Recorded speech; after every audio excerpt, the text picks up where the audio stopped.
Hello and welcome to Millfield Band's new season of Friday Fellowships. I know it's not a good substitute for getting together on a Friday evening and sharing and chattering and having the camaraderie and the other things that are associated with Salvation Army bandsmanship. But nevertheless, I hope this does in some manner, shape, or form keep us in touch. We have a slightly revised format for this session of fellowships. We will start with the ever popular quiz, and then one of our band will come to us and give us some thoughts on how the pandemic has affected them or the experiences that they've gained over that period, and then choose a piece of music which they will introduce to us. But first of all, the quiz.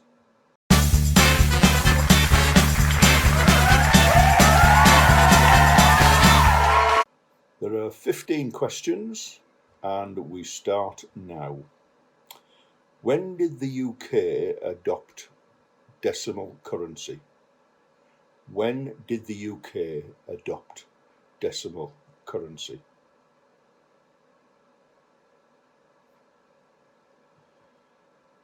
Which country knocked England out of the 2016 Euros? Which country knocked England out of the 2016 Euros?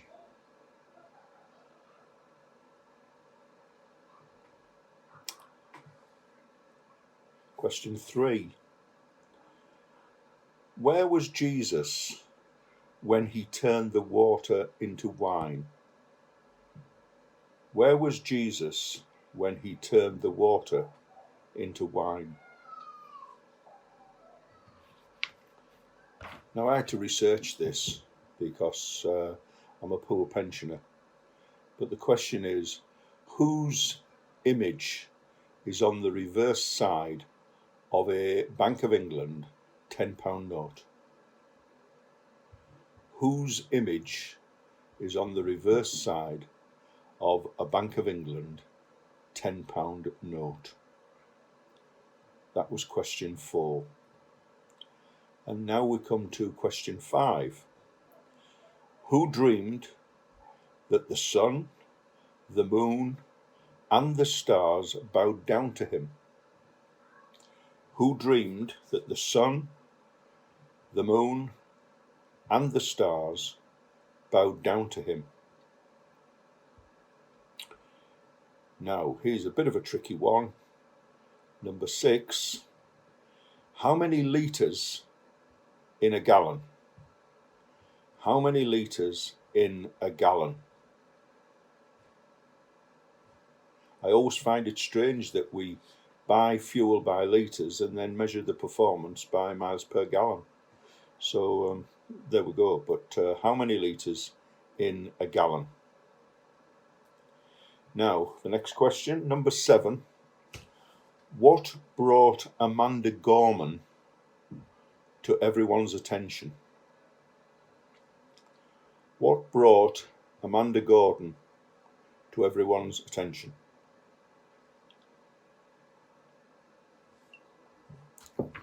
Forgive me for that slight hesitance. Question 8.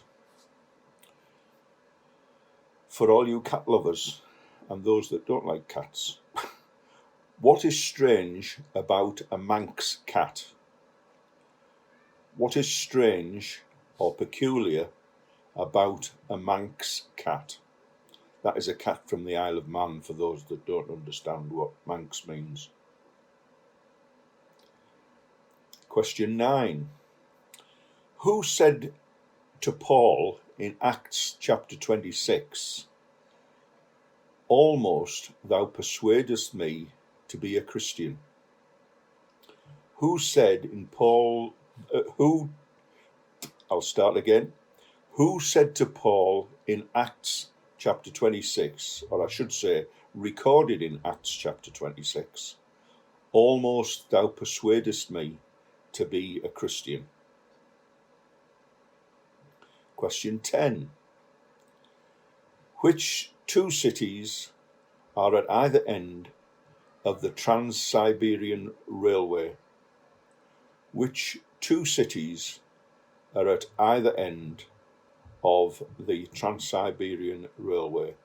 And it doesn't matter whether you go east or west or east.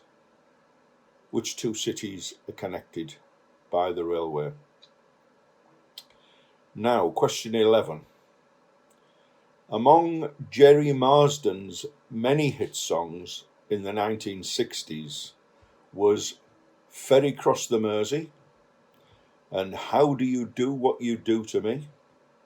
But of course he's best known for You'll Never Walk Alone. But from which Rodgers and Hammerstein musical was this song first sung?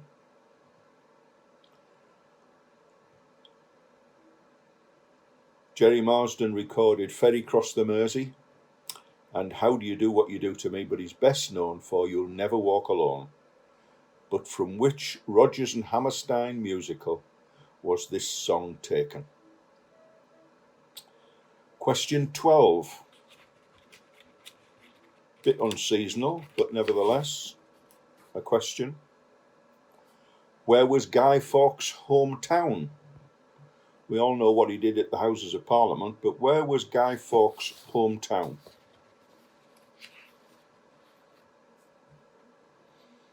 Now, we had a question earlier for cat lovers. Here's one for dog lovers. The Basenji is unique in the canine world for what reason? The Basenji is unique in the canine world for what reason? Question 14. Which is the largest toy distributor in the world? Which is the largest toy distributor in the world? And don't forget, Toys R Us are now defunct. So we want to know which is the largest toy distributor in the world. And the final question, question 15. The inventors of bulletproof vests, fire escapes, and windscreen wipers all share one thing in common. What is it? The inventors of bulletproof vests, fire escapes, and windscreen wipers share one thing in common. But what is that? There are your 15 questions. We'll come back to you with the answers.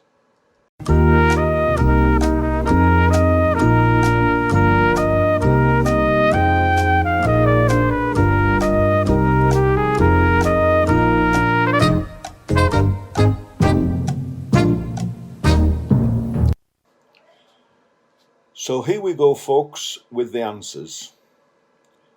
When did the UK adopt decimal currency?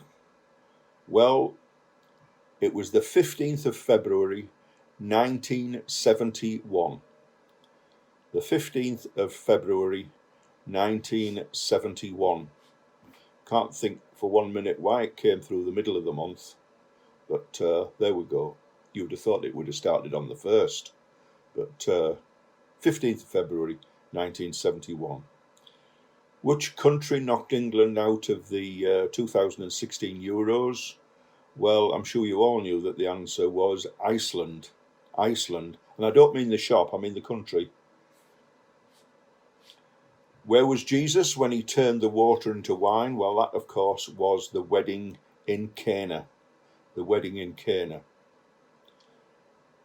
Question 4.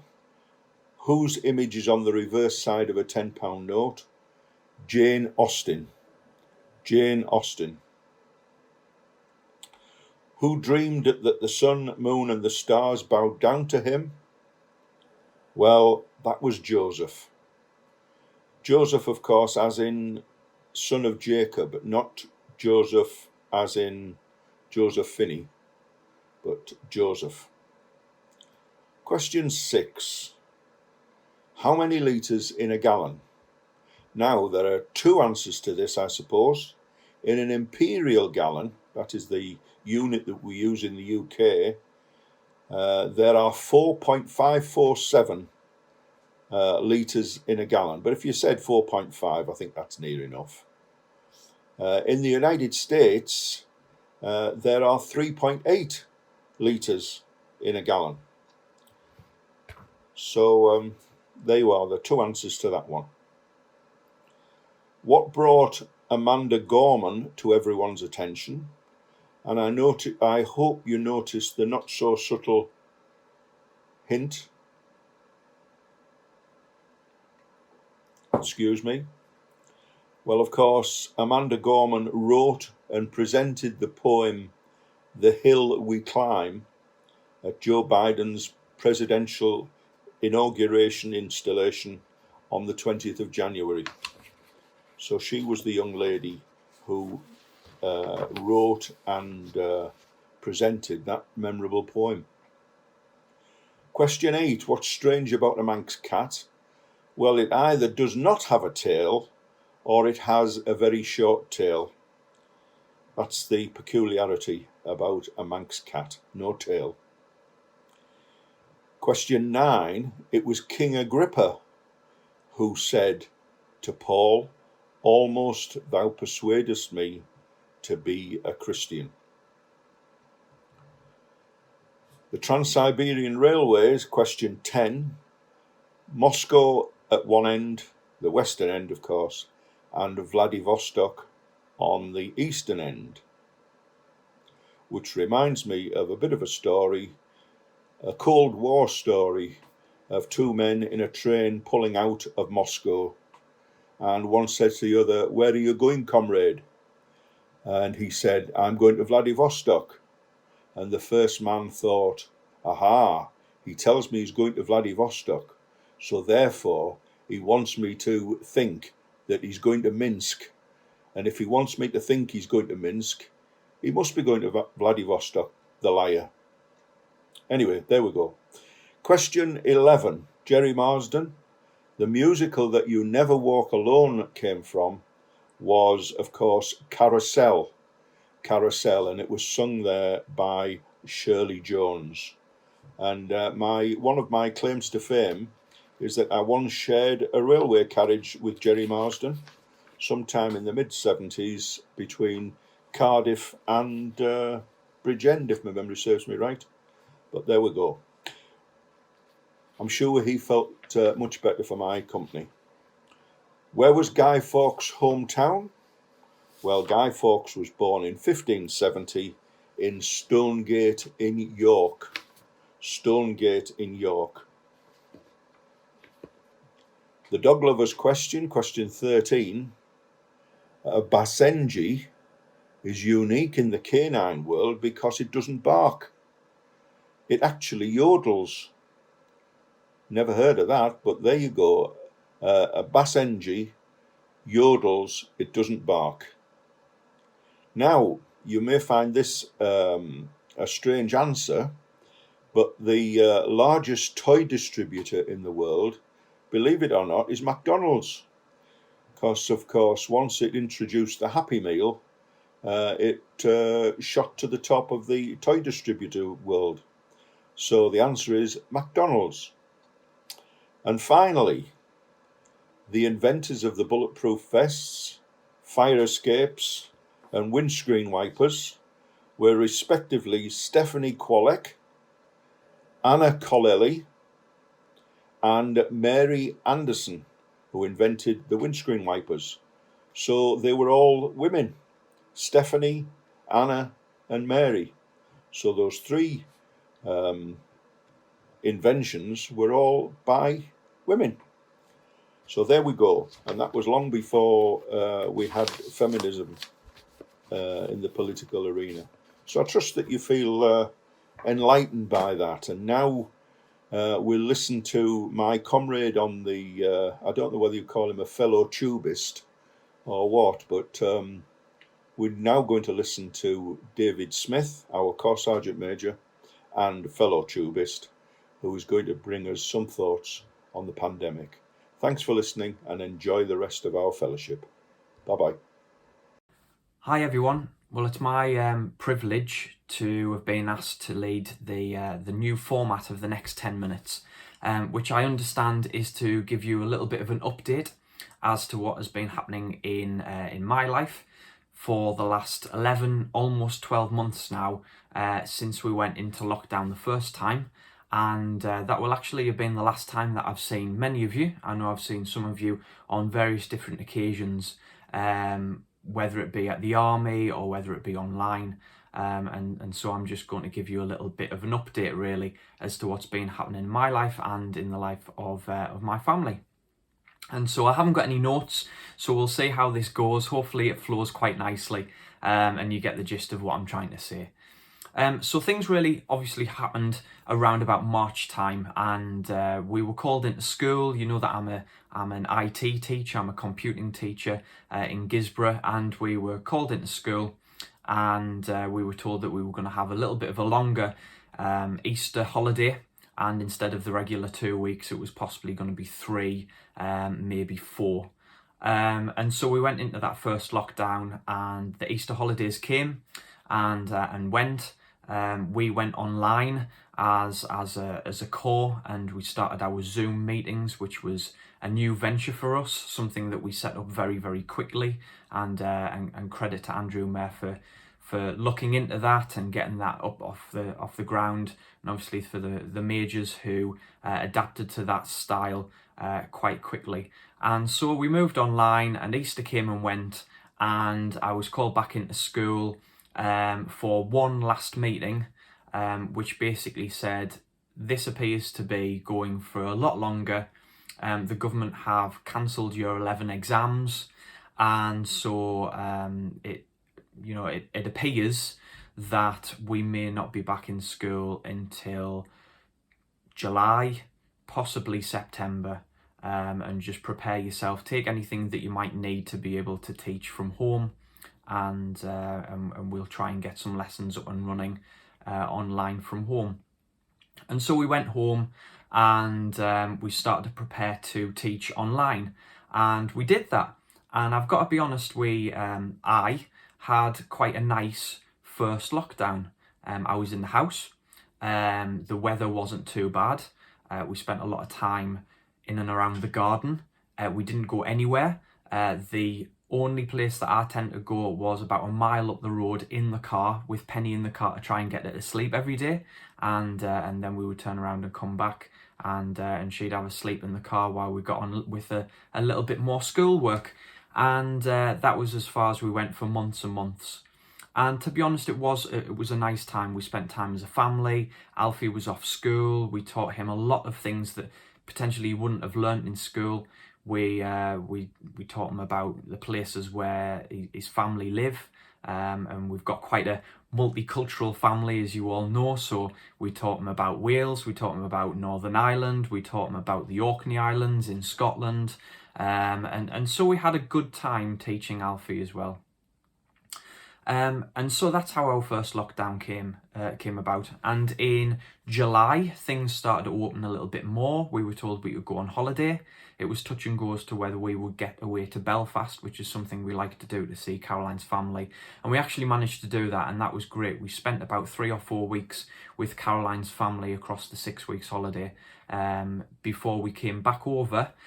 Went up to Scotland, spent another week with Caroline's auntie up in the Orkney Islands, which was a real good time of relaxation. There's some absolutely fantastic history and some really great scenery up there. But unfortunately, everything was closed, or most things were closed. So we spent a lot of time on the different beaches, and the weather was good as well.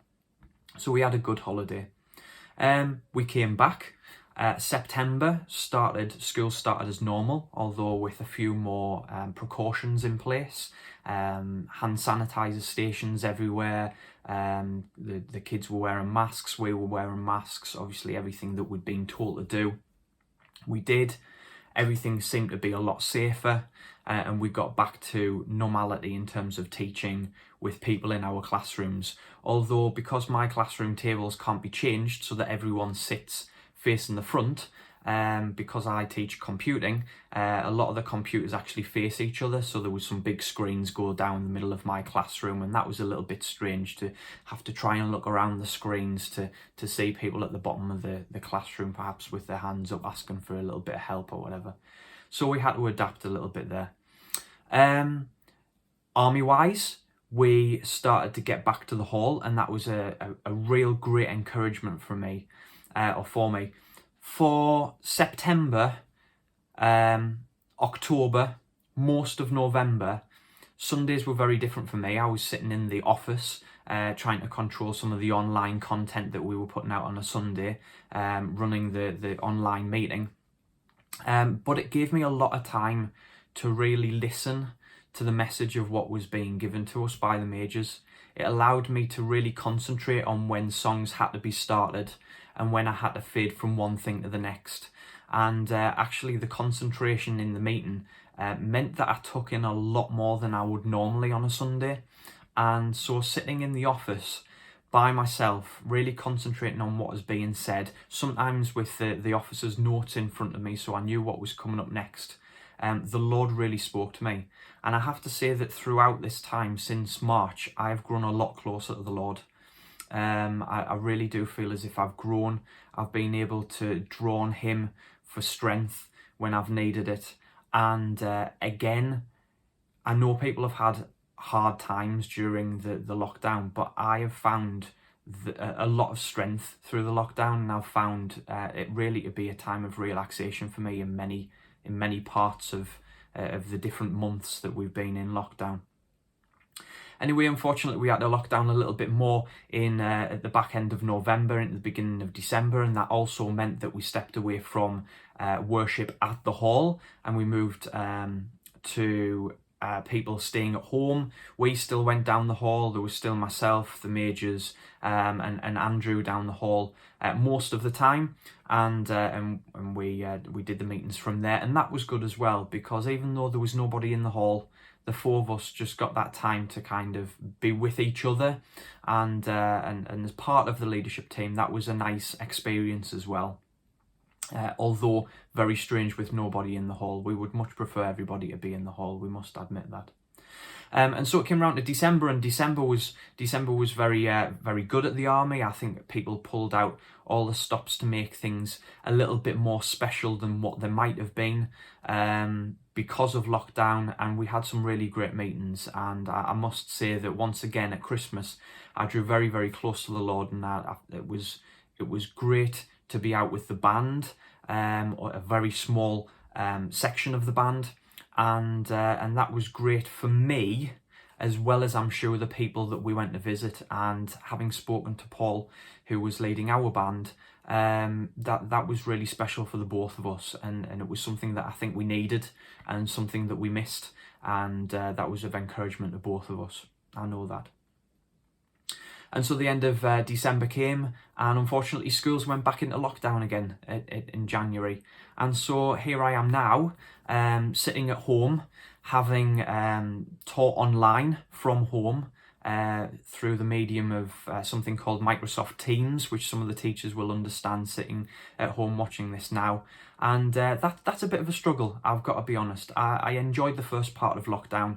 The second part of lockdown now is much more difficult.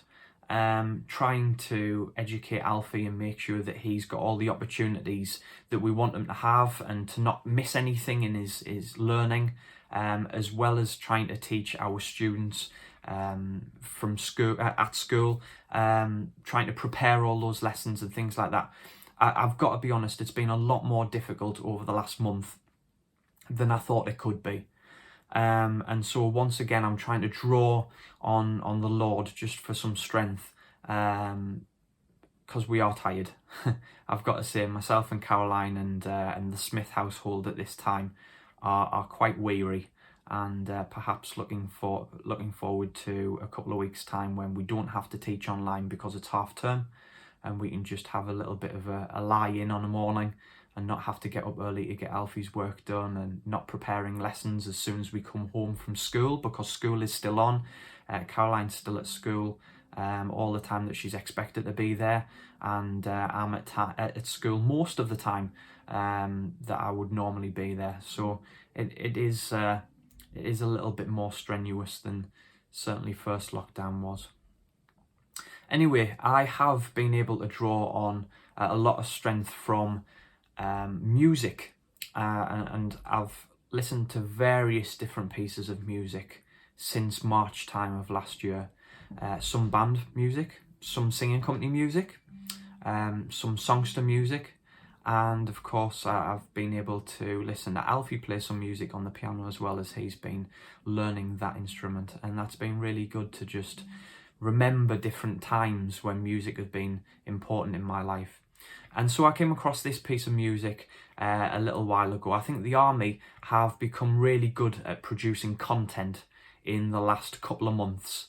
I guess we were a little bit slow at the beginning, but certainly in the last few months, maybe since about September onwards, the Army have been fantastic at producing content. And some of the best content comes from various different territories over in America. And I believe that this is a piece of music that has been recorded over there. I found it on YouTube the other day, and it's just a really great reminder of all the things that we need to be very mindful of at this time. God bless you all.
Good night.